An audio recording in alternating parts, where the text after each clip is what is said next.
Pag-uusapan natin ngayon ang isang issue na mostly nakikita ko ngayon na maraming mga content creator dyan na bigla na lang na-demonetize yung mga Facebook account nila.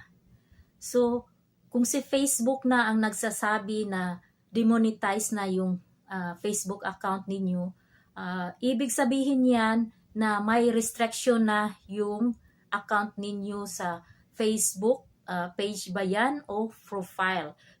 Limitado na yung pagpo-post ninyo ng content at mababa na ang reach at mostly hindi na makaka-earn.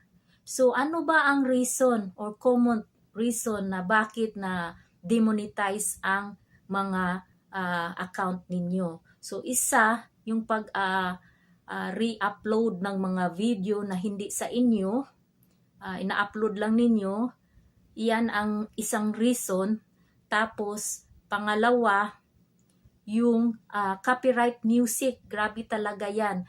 Copyright music, copyright clips, or copyright images ay pinagbabawal talaga yan. At yung pangatlo ay yung community guidelines. So, maganda talaga guys, kung hindi ninyo alam kung saan yun makikita ang community guidelines, nandun lang yan sa settings ninyo.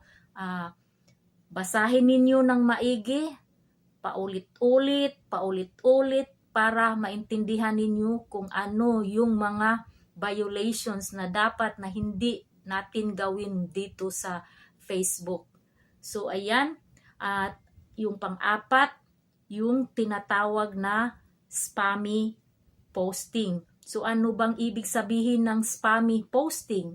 So ito yun ang inuulit-ulit na sobrang pag-share ng mga same video lang ito na sinishare sa mga kagrupo. Yan. At ang last, yung misleading guys na content, yung false information. Yan ang isa din. So, kung saan ba ninyo makikita yung mga violations ninyo? So, doon lang kayo pupunta sa professional dashboard ninyo, tapos i-open yung support inbox. So, nandoon yun. So, hindi detalyado pero makikita ninyo ang kategory kung ano ang ginawa ninyo.